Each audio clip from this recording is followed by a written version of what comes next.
Salut Détenu Arkham, j'espère en tout cas que vous allez bien, moi ça va très bien aujourd'hui pour la critique, vous l'avez vu, de Daredevil. J'essaie simplement de rendre la vie un peu plus douce dans cette ville. La saison 1, enfin plutôt le premier épisode de la saison 1, évidemment je compte me refaire plutôt la saison 1, la saison 2, la saison 3 avant de me lancer Born Again, parce que oui, c'est le projet de cette année que j'attendais le plus avec les 4 Fantastiques. J'ai été surpris par la série, vous l'avez vu, Spider-Man, où j'en attendais... j'attendais que ça soit vraiment de la merde, et ça n'a pas été le cas, et là... je vous avoue que retrouver de la qualité chez Marvel, retrouver la hype et retrouver l'univers Marvel que j'aime, parce que oui, je n'aime pas que DC, j'aime aussi Marvel, ça fait du bien. J'espère que Born Again est à la hauteur des 3 premières saisons que Netflix nous avait proposées, parce que déjà je vais vous répondre à une question, parce que je vois pas mal de questions passer sur le fait, est-ce qu'il faut avoir vu les 3 premières saisons de Daredevil pour avoir vu Born Again? C'est très simple, j'ai pas encore vu Born Again, bon apparemment les 3 saisons sont canons à Born Again et au MCU, et encore heureux, parce que je vais vous répondre tout de suite. Évidemment qu'il faut voir les 3 saisons de Daredevil. Même si les 3 saisons n'étaient pas canon, il faudrait quand même la voir. Pourquoi ? Parce que c'est une des meilleures séries de super-héros, parce que je pense que, en tout cas, si t'aimes bien tout ce qui est pris au sérieux, qu'il n'y a pas de blague qui désamorce, et que t'as des personnages attachants, et que t'as un personnage principal tel que Matt Murdock, interprété par Charlie Cox, charismatique, prestance, intéressant, une vraie profondeur du personnage, et voilà, une vraie histoire, un antagoniste qui est pour moi le plus charismatique, et maintenant que ça fait partie du MCU, le meilleur antagoniste qui soit, pour ma part bien sûr. Évidemment qu'il faut avoir vu les 3 saisons, il faut pas avoir vu un petit résumé qui va te résumer les 3 saisons, ouais, il faut trouver le temps de voir les 3 saisons, mais je t'avoue, arrête-toi, arrête tout ce que tu regardes et essaye de te regarder les 3 saisons de Daredevil, parce qu'il le faut. Il le faut.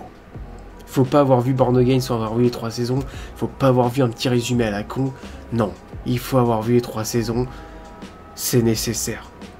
C'est nécessaire, le simple fait, parce que c'est 3 saisons de qualité, c'est une série de qualité. Voilà, c'est une série de qualité. Tu veux du Marvel de qualité?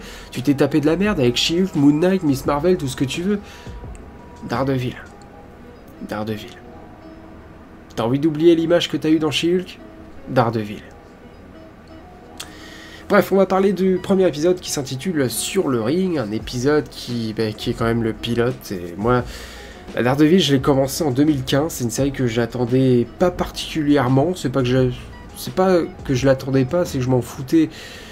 Parce que je connaissais pas trop le personnage, j'avais vu le film avec Ben Affleck, c'est un film qui m'avait pas trop marqué, alors maintenant je vous avoue que je l'ai revu à la hausse, ce film, et je vous en parlerai plus tard. Mais c'est vrai que voilà, à cette époque, j'avais vu le trailer et je me suis dit, ça a l'air sympa, on va voir ce que ça donne. Je m'étais lancé la série, premier épisode, ça y est, j'étais lancé, j'avais compris dans quoi je m'embarquais, je m'étais pris une claque dès le premier épisode, j'avais tout de suite adoré, je me suis dit, ça y est, on prend les super-héros au sérieux. Après Arrow et Flash, qui quand même la reverse, a révolutionné certaines choses en termes de super-héros, bien sûr, mais Daredevil, je vais quand même, je défends pas d'ici toutes les secondes, mais Daredevil est arrivé avec une mise en scène digne du cinéma, en fait. Contrairement à la reverse, on sentait encore un peu le budget télé. Daredevil, on avait une mise en scène, on avait une réalisation, on était passé à un autre cap. Et Netflix avait fait un truc de fou. Avait quand même, on va dire, remis au goût du jour, enfin remis en avant un super-héros qui avait quand même pas mal échoué avec Daredevil 2003, malheureusement. Les gens n'avaient pas encore compris que ce film était bien, quand même. Hormis Colin Farrell qui en fait un peu trop, le film est quand même très très bien. Voilà. Et donc ce premier épisode, un épisode donc, qui commence évidemment sur une scène mythique, classique, mais une rue, un accident, des produits chimiques partout, et Matt Murdock, enfant, qui est allongé, qui va perdre sa vue, enfin la vue plutôt, et qui va crier « je suis aveugle », donc son père qui le cherchait partout, son père qui est boxeur, et voilà. Une scène qui est marquante, une scène qui n'est pas désamorcée par n'importe quoi, Parce qu'on n'est pas dans cette optique-là, on n'est pas dans cette vision, hein. Dans cette série, on n'est pas dans She-Hulk. Putain, She-Hulk, je sais pas comment ils ont fait une telle chose, mais bon, j'espère que Born Again va reprendre les choses au sérieux, telles qu'elles étaient dans cette série. Enfin bref, et puis ensuite, on a Matt Murdock, là, qui est à l'église, parce que voilà, on va te montrer que Matt Murdock est très attaché à l'église, est très religieux, est très croyant, pour un personnage qui va se déguiser en diable, un peu après. C'est ce que j'aime avec ce personnage-là, c'est que maintenant, oui, Daredevil, c'est devenu mon super-héros Marvel préféré grâce à cette série qui a eu un super développement pour le perso, une origin story, qui va être traitée, je crois que c'est dans l'épisode 7 ou 8, avec Stick, bien sûr. Voilà. Comment vous dire? Le personnage, là, on raconte enfin toute son histoire. Tous les personnages qui gravitent autour de lui sont présents. On a un antagoniste qui n'est pas encore visible dans ce premier épisode, mais on comprend direct l'ampleur du perso. C'est comme ça que doit être représenté le Caïd et Wilson Fisk. Wilson Fisk. C'est comme ça qu'il doit être présenté l'employeur. Voilà, on a Wesley, j'adorais ce personnage. Wesley, c'était un de ces hommes de main qui, je me rappelle, je crois que c'est Karine qui l'a tué. Ah putain, je t'ai spoilé, mais c'est normal, c'est 100% spoiler de toute façon. C'est Karine qui avait tué Wesley. Et voilà, le Caïd, je me rappelle, j'ai hâte de le revoir, hein, parce que c'est vrai que je me rappelle quand même qu'il me faisait ressentir pas mal de peur, ce perso. Il était inquiétant, ce perso. Tu savais pas ce qu'il allait faire. Maintenant qu'il fait partie du MCU, pour moi, le Caïd, c'est un des meilleurs méchants du MCU. Si tu comptes cette série, c'est pour ça que je te dis, il faut avoir vu les 3 saisons de Daredevil. Parce que rien que pour voir l'acting des acteurs, l'acting de Vincent D'Onofrio, l'acting de Charlie Cox, rien que pour ça, il faut voir les 3 saisons. Sérieux. Deuxième saison de John Berthold qui interprète le Punisher. Au bout d'un moment, tu peux pas te taper un petit résumé, quoi. C'est pas possible, c'est pas possible. Bref, donc voilà, c'est comme ça qu'il faut représenter le cahier de l'employeur. Donc au début, tu vois pas le personnage, tu vas l'entendre parler dans la voiture où il y a Wesley. Et tu sens que voilà, derrière, que Hell's Kitchen est dirigé par quelqu'un, qu'il y a de la corruption dans la ville. Notamment avec des flics, notamment avec la mafia qui est un peu partout, les triades, tout ça. Tu sens qu'on est... tu sens que Hell's Kitchen est quand même pas mal corrompu, pas mal infesté par la vermine. Et pourtant tu te demandes, parce qu'il y a quand même pas mal de super-héros, mais c'est vrai qu'il faut un Daredevil. Pour Hell's Kitchen, il faut un Daredevil. Et Daredevil, donc, qui agit, évidemment, déjà. D'abord, un Matt Murdock qui va te faire un putain de monologue à l'église, un monologue que j'adore. Les belles phrases de Matt Murdock, un mec qui reste un peu, comment dire, un peu humble, tu vois, quand il parle, et c'est cette prestance, c'est cette mimique, c'est ces façons d'expression de visage, sa manière de sourire, et cette classe qu'il a, mais franchement, en termes de charisme, on est level maximum. Et donc voilà, Daredevil agit, Daredevil va aller se sauver, enfin va arrêter un trafic de femmes. Voilà, parce que ça se passe sur les docks. Ouais, il se passe des trafics, il y a des trafics de drogue, il y a des trafics de femmes. Donc là, Daredevil va aller massacrer plusieurs mecs. Les scènes de combat très urbaines, très bien chorégraphiées. C'est pour ça que je dis que là, on était sur un budget, je trouve, beaucoup plus cinéma, parce que dans la reverse, les chorégraphies, tu le sens bien. Là, les coups, tu les sens. Là, les coups, dans la série, je me rappelle, tu les sens. C'est très bien chorégraphié. Et voilà, Daredevil, c'est pas le super-héros qui cherche l'image, on va dire. Et c'est pas comme un Superman ou un Spider-Man qui fait le con devant New York ou qui est acclamé par tous les New-Yorkais, mais bon, en même temps, c'est Spider-Man. Matt Murdock, enfin, Daredevil, il recherche pas la popularité. Il fait le bien. C'est tout. Il demande pas à être remercié. Même la manière dont il libère les femmes, d'une manière, mais quand même... assez brutale et assez froide. Bon, il tape sur le conteneur, il dit allez sortez, allez voir un flic. Et puis voilà. Daredevil, c'est pas le petit super-héros qu'on acclame, qu'on prend en photo, qu'on prend en selfie avec lui. C'est ça que j'aime chez Daredevil aussi, c'est cette froideur qu'il a, un peu comme Batman aussi. Peut-être pour ça que j'aime ce genre de super-héros. Et donc Matt Murdock, le côté avocat, parce que c'est ce qui est bien avec ce personnage-là, c'est qu'il a tellement de facettes. Avocat, croyant, super-héros. Voilà, la nuit c'est Daredevil, le jour c'est avocat. Le mec fait la justice 24 heures sur 24. C'est c'est ça que j'aime. Alors c'est vrai qu'évidemment c'est tiré des comics. Il va falloir que je me lise un comic. J'en avais lu un comics Daredevil il y a très longtemps. Je crois que c'était le comics Daredevil jaune que j'avais peut-être lu. Il va falloir que je me refasse du Daredevil. Enfin, il va falloir que je me lance vraiment dans les comics. De toute façon, je dois me lancer dans plein de comics et à chaque fois je le dis. Mais c'est vrai que pour Daredevil, il va falloir vraiment que je regarde. C'est vrai que je privilégie quand même DC par rapport à Marvel. Mais chez Marvel, juste pour Daredevil, il va falloir que je me lance.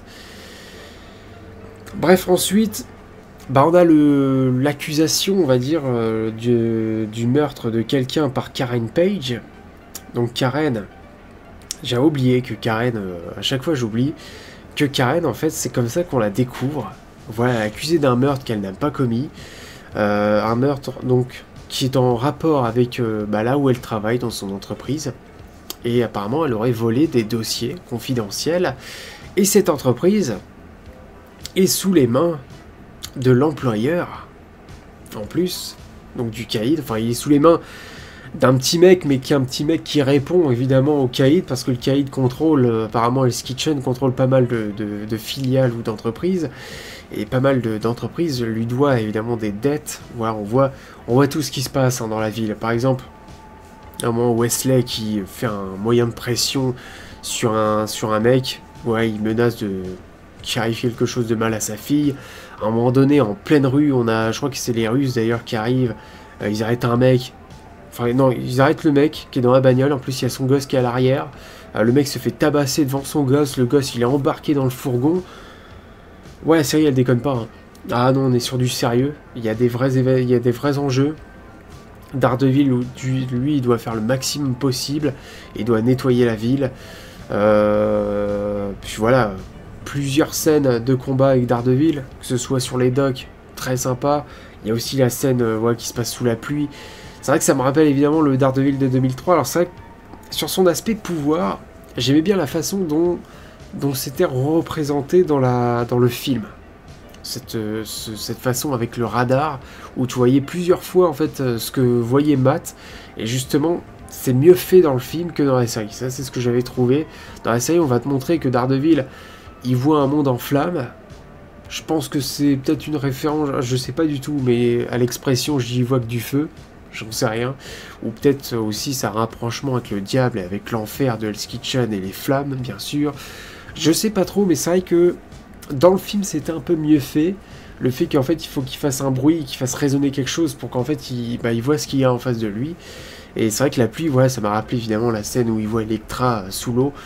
Voilà, mais bon, ça après, ça ne sera pas représenté de cette manière-là dans la série. Mais voilà, un combat qui est très cool.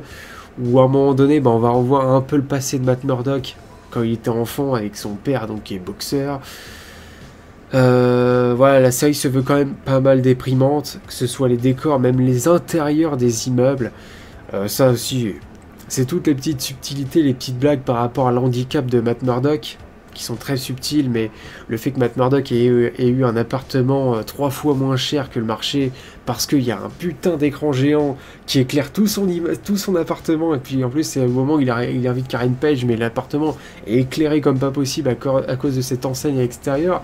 C'est vrai que Matt Murdock il voit rien, donc il s'en fout. Voilà, c'est tous ces petits dialogues à Matt Murdock, toujours ces petites réponses, mais que j'aime et qu'à chaque fois ça te fait doucement sourire dès qu'il dit quelque chose. C'est ça aussi Matt Murdock. Bref, Karen Page, je vais revenir sur elle, Karen qui est accusée du meurtre, qui est sur le point même de se faire tuer. Voilà, parce qu'on sent qu'on déconne pas avec le mec qui est au-dessus. Voilà, surtout pas. Et que Daredevil va venir l'aider. Enfin, d'abord Matt Murdock, Nelson et Murdock, leur premier procès c'est Karen Page, ça fait 7 heures les mecs qui viennent de commencer et d'être avocats, mais en fait ça fait 7 heures et t'as l'impression qu'ils sont avocats depuis des années. Parce qu'ils ont cette manière de bien parler, il y a une alchimie entre Nelson et Murdock, évidemment Foggy, mais qui est pleine, voilà, putain, ils ont failli... C'est un truc de dingue, dans Born Again, ils auraient dû les enlever, ils auraient dû les faire mourir, Karen Page et Foggy. C'est pas possible. Nelson et Murdock, c'est pas possible. C'est un duo qui fonctionne. C'est Foggy qui... C'est pas le comic relief, mais c'est un mec qui te fait rire. Moi, ce gars, il me fait rire. Enfin, il est sympa. Tu sens que tu peux compter sur lui tout le temps. Et en même temps, il y a toujours il y a toujours ces petites blagues là qui rajoutent un peu, mais qui nous fait doucement sourire dans cette série qui est tellement sombre et qui se veut tellement déprimante, qu'on a quand même ce Foggy, on a quand même aussi ce Matt Murdock qui arrive à être cool, aussi sympa par moments. Voilà, et c'est Nelson et Murdock. Et donc Karen Page, voilà, c'est comme ça qu'ils vont se rencontrer, c'est comme ça que le trio va naître. Parce que voilà, Daredevil aura livré donc un mec avec le fameux dossier où il y a tous les dossiers confidentiels, mais on voit que tout est corrompu, parce que dans la prison, bah, le mec sera mort, il sera tué, il y a aussi un agent, un garde qui sera tué, on sent que l'employeur déconne pas. Voilà, ça c'est Wesley qui le fera ressentir aussi avec tout le monde. Wesley qui est donc le meilleur ami de l'employeur de Wilson Fisk. Et voilà, et donc fin de l'épisode, bah on a cet enfant là qui s'est fait enlever, et puis là on retrouve Daredevil sur un toit, qui regarde New York. Un peu comme Superman, il écoute en fait tout ce qui se passe dans New York, lui il a pas besoin, c'est vrai que c'est facile et plus facile son pouvoir, parce que ça son pouvoir, qui est quand même bien utilisé, j'ai dit que la manière dont c'est fait, c'est... Ouais, je préfère la version dans la manière dans le film, c'est vrai que c'est un peu mieux mis en scène, mais par contre le fait voilà, qu'il écoute les battements de cœur, voilà, qu'on fait quand même interagir pas mal les bruits, voilà, c'est pas mal fait. Puis les battements de cœur, bah, ça aura toute son importance pour savoir si la victime ment ou pas. Donc c'est plus facile pour lui d'être avocat s'il entend les battements de cœur des coupables. C'est pas mal. Et cette fin d'Daredevil sur un toit. Iconisation du personnage. En 2 secondes. On a iconisé le personnage. On l'a iconisé aussi quand il est sur le conteneur et que tu vois la lune qui est derrière. Mais iconisation de personnage. Voilà, c'est un super-héros sur un toit de nuit, c'est Daredevil, prêt à agir. Et là, il entend bon, l'appel du gosse, et puis voilà, l'épisode se termine comme ça. L'OST, la BO est excellente, l'intro est super. Voilà, c'est une BO qu'ils ont utilisée dans She-Hulk. Très content de la entendre, mais bon, j'espère qu'ils l'auront utilisée quand même dans Born Again. C'est une musique... super BO, très bien composé. Voilà pour ce qui est donc de la critique du premier épisode. Alors je ferai pas une critique de chaque épisode, hein. Je vous ferai la critique de la saison 1, la critique de la saison 2 et de la saison 3. Et puis ensuite, on arrivera sur Born Again, qui peut-être sera fini au moment où j'aurai terminé les 3 saisons. Ça dépend comment j'ai le temps de terminer ça. En tout cas, voilà pour ce qui est de Daredevil du premier épisode, que je vous inviterai, maintenant que j'ai un peu spoilé, mais oui, c'est vrai, je vous inviterai quand même fortement à aller la voir, parce qu'elle vaut largement le détour. Voilà, n'hésitez pas en tout cas à liker cette vidéo si elle vous a plu, à commenter aussi, je l'ai pas dit, mais qu'est-ce que vous avez pensé de la série Daredevil, et puis abonnez-vous, évidemment, et je vous souhaite la bienvenue à l'Asile d'Arkham. Allez, salut!